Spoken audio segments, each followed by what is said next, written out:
मैं एक तरह से वैसा इंसान हूँ जो हमेशा कुछ ना कुछ नया ढूँढता रहता हूँ मैं, कुछ ना कुछ नया बिकॉज़ क्रिएटिव जो लोग होते हैं उनको ऐसा लगता है कि जैसे रेस्टोरेंट में तो हम फिर भी एक बार मेन्यू 6 महीना एक ही डिश एक ही मेन्यू चलाते हैं, बट क्रिएटिवली वो बड़ा बोरिंग सा काम होता है। मतलब आप सोचिए एम.एस. हुसैन साहब को बोला कि ये पेंटिंग आप 100 दिन यही वाली रोज़ बनाएँगे, गोली मार देंगे वो, राइट? ऐसे ही शेफ के साथ में होता है कि कुछ ना कुछ नया करने की इच्छा होती है। तो आप कुछ भी करते हैं उसमें नया, कभी नए बिज़नेस, कभी नए प्रोडक्ट्स, कभी नई थिंकिंग, कभी नए कंटेंट। हर नई चीज चलती नहीं है। ज़रूर। कौन सा बिजनेस चला और कौन सा नहीं चला? बहुत सारी चीज़ें नहीं चलती हैं, बहुत सारी चीज़ें चलती तो जिस जो सक्सेसफुल होती है बातें उसकी होती हैं।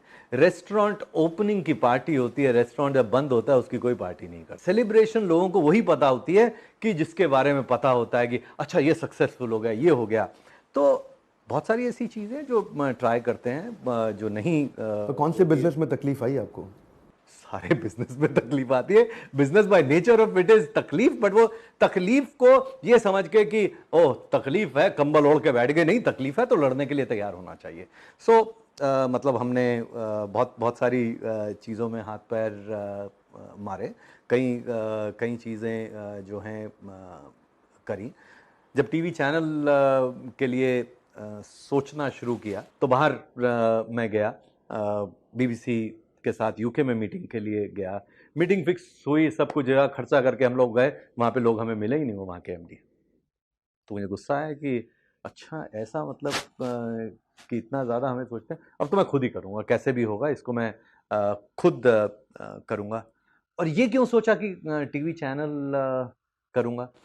टीवी चैनल का ये था कि मेरा व्यू कि ये जो पूरा मैं बना रहा था इस फील्ड को बड़ा करने के लिए, मैं अकेला तो बहुत मेरी स्पीड जो उतनी बड़ी नहीं हो सकती। मेरा विश्वास है कि ये पूरा जो एनवायरनमेंट है अभी भी बहुत बहुत इनिशियल स्टेजेस पे है। अभी भी फूड जैसी चीज़ को लोग निश बोलते हैं। कहाँ से निश? There is a huge headroom of growth. There is a huge मतलब बहुत बहुत बड़ा कोई मुझे अभी बता रहा था कि सिंगापुर में रेस्टोरेंट के अंदर आदमी 140 दिन साल में खाना खाता है और इंडिया में रेस्टोरेंट के अंदर आदमी 28 दिन साल में खाना खाता है। तो अभी बहुत अपॉर्चुनिटी बाकी है।